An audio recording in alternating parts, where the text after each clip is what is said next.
大家好，我都係社工系嘅3年級學生，可以叫我阿希。我係張仁好。我都係讀 Year 3嘅學生，我叫思文。好，咁不如問下啲同學仔先啦，你哋容好有咩感覺啊？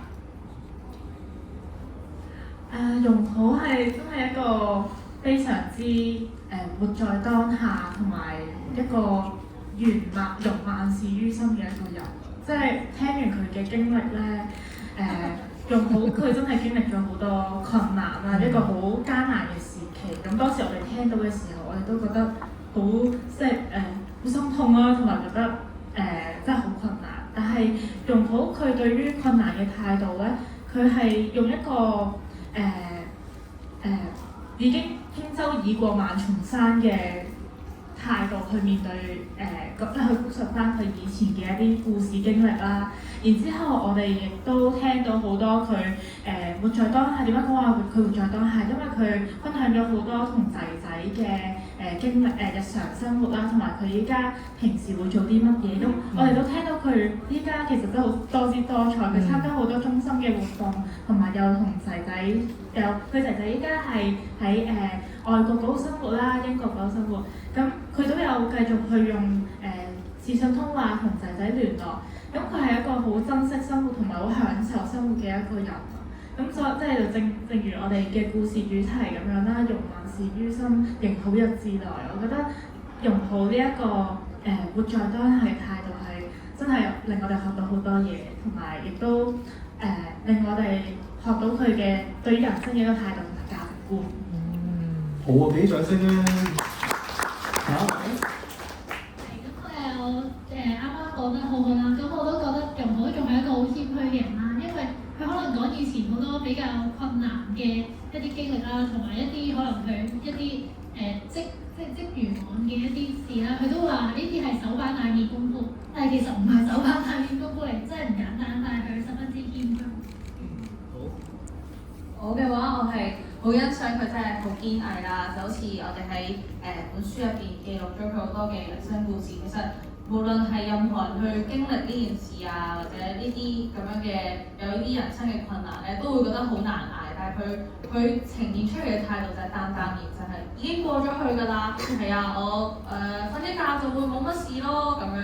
佢嘅態度係非常之正面啦，而且我哋喺本書入邊咧都有個小考試啦，就係嗰個題目名咧係包含咗佢個名落去嘅，係啊，我哋一齊諗嘅就係容萬事於心，迎好日自來，係啦，就係佢容好呢個名啦。咁所以我哋喺呢一個咁樣嘅活動經歷入邊咧，都學咗好多佢嘅人生態度啦。好多謝佢呢個機會俾我哋同一個老人家接觸完之後咧，就係佢分享佢嘅人生經歷俾我哋聽，然後我哋可以從中學習到好多唔同嘅人生態度，係啦。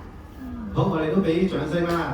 咁咧都多謝你哋三位同學，因為我同容好咧都熟嘅。佢本身咧就比較被動啲嘅，同唔好識講嘢，佢自己都謙虛，我覺得。但係咧，我睇你哋啲文章入邊咧，寫到佢好細膩同埋好啲嘅，我覺得。咁啊，容好，你想唔想發表下，或者係想唔想講下嘢啦？我知你哋係咁。唔緊要，講下對啲同學仔，俾少少鼓勵下佢哋啦。同學仔嘅算幾好啦，即係淨係我係未讀過書嗰類人啦，即係見到佢哋我話你讀書你讀好啲啦，我話我同個仔講讀到書係自己啊，我仔話個媽咪都係咁講㗎啦，媽咪俾啲掌聲容好好唔好啊？講咁多都其實好難得㗎啦。不過我想講翻少少先。佢平時都係咁嘅，佢話你哋算幾好咧，其實好好㗎啦。不過我哋算幾好係好好啊嚇，我真係差啲你誤會咗啊！仲有冇其他可以講下？其實同學仔咧喺容好身上咧都欣賞到你好多嘅特質，所以其實你都唔好忘記自己呢樣嘢，唔好咁謙虛啦，記住你自己嘅好啊嚇。所以頭先我正想問你哋嗰句容萬事於心，迎好日自來點樣嚟？原來係同學仔幫你個人生嘅歷練咧寫成一句嘅金句。咁你記住呢個金句，就係你做人點樣可以即係平淡啦，持呢個堅毅啦嘅精神去跨過之前一切嘅困難。記住你係有好多嘅優點嘅。多謝。好，多謝我哋嘅同學仔。多謝咁多位啦。咁即係當佢個女緊，我幾個女咧一個仔緊啫，我當佢嗰個女緊嘅咁好嘅，我見到用好感動啊！有你哋幫佢咧睇咗一個好好嘅故事，寫一個人生嘅經歷出嚟，都多謝同學仔。